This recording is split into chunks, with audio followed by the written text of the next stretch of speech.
वैशाख मास महत्तम अध्याय 5। जय श्री राधा कृष्ण। वैशाख मास की ऐसी महिमा है कि इसमें गंगा जी का नाम लेके स्नान करने से ही गंगा स्नान का फल मिल जाता है। बहुत पावन महीना है, ऐसे ही छोड़ना नहीं, अधिक से अधिक पुण्य कर्म करना। इस महीने में किए गए स्नान दान व्रत से श्री हरि बहुत प्रसन्न होते हैं। अब श्री गणेश जी महाराज और अपने गुरुदेव को याद करते हुए वैशाख मास महत्तम का 5वां अध्याय सुनते हैं। 3 लोक 14 भुवन तेरी जय जयकार, हे गणपति गण देवता हर लो दुख अपार।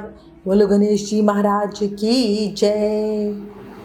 गुरुर ब्रह्मा गुरुर्विष्णु गुरुर्देवो महेश्वरा, गुरुर साक्षात परब्रह्मा तस्मै श्री गुरुवे नमः। बोलो गुरुदेव महाराज की जय। वैशाख मास महत्तम के अध्याय 4 में श्री नारद मुनि द्वारा बताया हुआ मुनि शर्मा और 5 पापियों का वृतांत सुना।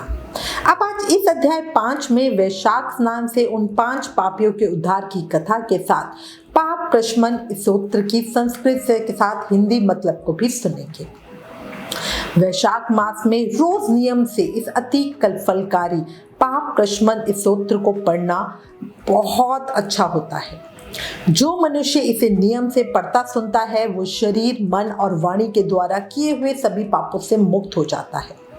इस स्तोत्र के सुनने मात्र से सभी पाप नष्ट हो जाते हैं। शुरू करते हैं। देव ऋषि नारद राजा अम्बरीश को ब्राह्मण भक्त मुनि शर्मा द्वारा 5 प्रेतों के उद्धार की कथा बता रहे हैं। मुनि शर्मा की कथा सुनाने के बाद देव ऋषि नारद जी बोले, हे भोपाल, अब तुम पाप प्रशमन नामक स्तोत्र को सुनो। इसका भक्ति पूर्वक श्रवण करके भी मनुष्य पाप राशि से मुक्त हो जाता है। इसके चिंतन मात्र से बहुत से पापी शुद्ध हो चुके हैं। इसके सिवा और भी बहुत से मनुष्य इस स्तोत्र का सहारा लेकर अज्ञान जनित पाप से मुक्त हो गए हैं। जब मनुष्यों का चित्त पराई स्त्री, पराय धन तथा जीव हिंसा आदि की ओर जाए तो इस प्रायश्चित रूपा स्तुति की शरण लेनी चाहिए। ये स्तुति इस तरह से है। विष्णवे विष्णवे नित्यं विष्णवे विष्णवे नमः, नमामि विष्णु चित्तस्थः अहंकार गतं हरिं, चित्तस्थमीशं व्यक्तमनन्तं पराजितं, विष्णुमीड्यं शेषाणामनादि निधनं हरिम्। अर्थात संपूर्ण विश्व में व्यापक भगवान श्री विष्णु को सर्वदा नमस्कार है। भगवान विष्णु को बारंबार प्रणाम है। मैं अपने चित्त में विराज्यमान भगवान विष्णु को नमस्कार करती हूँ।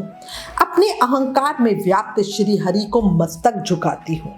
श्री विष्णु चित्त में विराज्यमान ईश्वर, मन और इंद्रियों के शासक, अव्यक्त, अनंत, अपराजित, सबके द्वारा स्तवन करने योग्य तथा आदि अंत से रहित हैं। ऐसे श्री हरि को मैं नित्य निरंतर प्रणाम करती हूँ। विष्णु शुचित गतो यन में विष्णुर्बुद्धि गच्छत्यत, योग अहंकार गतो विष्णुर्यो विष्णुर्मयि संस्थितः, करोति कृत भूता असोस्था वरस्य चरस्य च, तत्पापम नाशम यति तस्मिन् विष्णु विचिंतते। अर्थात जो भगवान विष्णु मेरे चित्त में विराज्यमान है, जो भगवान विष्णु मेरी बुद्धि में स्थित है, जो भगवान विष्णु मेरे अहंकार में व्याप्त है तथा जो भगवान विष्णु सदा मेरे स्वरूप में स्थित हैं, वे ही कर्ता होकर सब कुछ करते हैं। उन भगवान विष्णु का चिंतन करने पर चराचर प्राणियों का सारा पाप नष्ट हो जाता है। ध्यातो हरित य पापम स्वप्ने दुषच्च पापी नाम, तमुप्रेंद्र महम विष्णु नमामि प्रणत प्रियम। जो ध्यान करने और स्वप्न में दिख जाने पर भी पापियों के पाप हर लेता है तथा चरणों में पड़े हुए शरणागत भक्त जिन्हें अत्यंत प्रिय है, उन वामन रूपधारी भगवान विष्णु को मैं नमस्कार करती हूँ। जगत यस्मै निरालंबे हाजम अक्षरम व्ययम, हस्तावलंबनम स्तोत्रम विष्णु वंदे सनातनम। जो अजन्मा, अक्षर और अविनाशी है तथा इस अवलंब शून्य संसार में हाथ का सहारा देने वाले हैं, स्तोत्रों द्वारा जिनकी स्तुति की जाती है, उन सनातन श्री विष्णु को मैं सदा प्रणाम करती हूँ। सर्वेश्वर विभो परमात्मन धोक्षचा ऋषिकेश ऋषिकेश ऋषिकेश नमो अस्तुते। हे सर्वेश्वर, हे ईश्वर, हे व्यापक परमात्मन, हे अधोषज, हे इंद्रियों का शासन करने वाले अंतर्यामी ऋषिकेश, आपको नमस्कार है, आपको बारंबार नमस्कार है। नरसिंहानंत गोविंद भूत भावन केशव दुरक्तम दुष्कृतम ध्यातम शमयाशु जनार्दना। हे नरसिंह, हे अनंत, हे गोविंद, हे भूत भावन, हे केशव, हे जनार्दन, मेरे दुर्वचन, दुष्कर्म और दुष्चिंतन को शीघ्र नष्ट कीजिए। जन्मया चिंतितम दुष्टम स्वचित वश वर्तेना आकर्णे महाबाहो तच्छम नय केशव। महाबाहो, मेरी प्रार्थना सुनिए, अपने चित्त के वश में होकर मैंने जो कुछ बुरा चिंतन किया उसको शांत कर दीजिए। ब्रह्मण्य देव गोविंद परमार्थ परायण जगन्नाथ जगद्धात पापम शममे में ज्योत। ब्राह्मणों का हित साधन करने वाले देवता गोविंद, परमात्मा में तत्पर रहने वाले जगन्नाथ जी, जगत को धारण करने वाले अच्युत, मेरे पापों का नाश कीजिए। यच्चा परायणे स्याहायने मध्यायने च तथा निशि कायेन मनसा वाचा कृतं पापम जानता जानता च ऋषिकेश पुंडरीकाक्ष माधव नाम त्रयोच्चारणत गत सर्व यातु मम श्रेयम।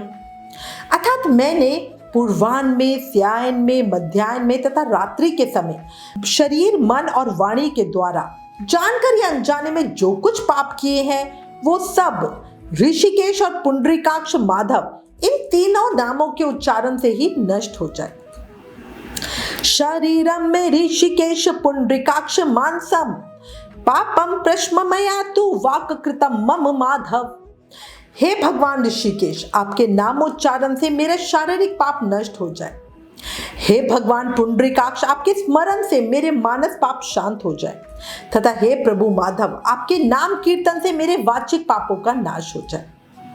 यद भुजान पिबस्तिष्ठन् स्वपन जगद सदा स्थितम आकर्षम पापमर्थम कायेन मनसा गिरा महदल्पम च यत पापम दुर्यानि निर्कावहम तत्सर्वम विलयम यातु वासुदेवस्य कीर्तनात्। अर्थात मैंने खाते, पीते, खड़े होते, सोते, जागते तथा ठहरते समय मन, वाणी और शरीर से स्वार्थ या धन के लिए जो कुत्सित योनियों और नरकों की प्राप्ति कराने वाला महान या थोड़ा पाप किया है, वो सब भगवान वासुदेव का नामोच्चारण करने से नष्ट हो जाए। परम ब्रह्म परम धाम पवित्रम परम च यत् अस्मिन् संकीर्तिते विष्णु यत् पाप तत्प्रणश्यतु। जिसे पर ब्रह्म, परम धाम और परम पवित्र कहते हैं, वो तत्व भगवान विष्णु ही है। इन श्री भगवान विष्णु का कीर्तन करने से मेरे जो भी पाप है वो नष्ट हो जाए। यत् प्राप्येन निवर्तन्ते गंध स्पर्श विवर्जितम सूर्यस्त पादम विष्णु सत्सर्वम में भवत्वलम। जो गंध और स्पर्श से रहित है, ज्ञानी पुरुष जिन्हें पाकर पुनः इस संसार में नहीं लौटते, वो श्री विष्णु का ही परम पद है, वो सब मुझे पूर्ण रूप से प्राप्त हो जाए। पाप प्रश्मन स्तोत्रम या पठे चनुता नरे शारीरे मानस वर्चे कृते पापे ब्रह्मच्युते मुक्तः पाप ग्रहदिभ्यो याति विष्णु परम पदम तस्मात् सर्व प्रयत्नेन स्तोत्रम सर्वाघनाशनम प्रायश्चितम गोघानम पठितन वे नरोत्तमे। ये पद्म पुराण अध्याय 88 के श्लोक 72 से 91 तक है। ये पाप प्रश्मन नामक स्तोत्र जो मनुष्य इसे पढ़ता और सुनता है, वो शरीर, मन और वाणी द्वारा किए हुए पापों से मुक्त हो जाता है। इतना ही नहीं, वो पाप ग्रह आदि के भय से भी मुक्त होकर विष्णु जी के परम पद को प्राप्त होता है। ये स्तोत्र सब पापों का नाश करने वाला तथा पाप राशि का प्रायश्चित है। इसलिए श्रेष्ठ मनुष्य को पूर्ण प्रयत्न के साथ इस स्तोत्र का पाठ करना ही चाहिए। राजन, इस स्तोत्र के श्रवण मात्र से पूर्व जन्म तथा इस जन्म के किए हुए सभी पाप तत्काल नष्ट हो जाते हैं। ये स्तोत्र पाप रूपी वृक्ष के लिए कुठार और पापमय ईंधन के लिए दावानल है। पाप राशि समूह अंधकार समूह का नाश करने के लिए ये स्तोत्र सूर्य के समान है। मैंने संपूर्ण जगत पर अनुग्रह करने के लिए इसे तुम्हारे सामने प्रकाशित किया। इसके पुण्यमय महत्तम का श्रवण करने से वर्णन करने में स्वयं श्री हरि भी सामर्थ्य नहीं है। वैशाख महा महत्तम अध्याय 5 समाप्त। इस अध्याय में अपने पापों के प्रायश्चित के लिए कितना सुंदर इस स्तोत्र सुना। रोज नियम से इस स्तोत्र का पाठ जरूर करें। अब मेरी एक बात सुनो। क्षणभंगुर जीवन है पखली, कर ले प्रभु का ध्यान रे। ना जाने कब देह कपंची कर जाए प्रस्थान रे। ये याद रखो, मन में बसा लो, जीवन का कोई भरोसा नहीं है, इसलिए अभी भी समय है। ज्यादा से ज्यादा नाम जाप करके जन्म मृत्यु के चक्र से मुक्ति पालो। ना चाहते हुए भी हम सभी गृहस्थी में फंसे हुए माया के चक्रव्यूह में अंदर घुसते जा रहे हैं। क्रोध, काम, वासना, लोभ, चुगली आदि कितनी ही बुराइयों से रोज अनगिनत पाप कर रहे हैं, पर इन सभी पापों से मुक्ति पाने का तरीका बहुत आसान है। नाम जाप करो। शास्त्रों में कहा गया है कलयुग केवल नाम आधार। सिर्फ नाम जाप करके भक्ति, शक्ति, मुक्ति, प्रेम सब पाया जा सकता है। इसलिए अपनी हर सांस के साथ प्रेम से, मन से, भाव से जाप करते रहो।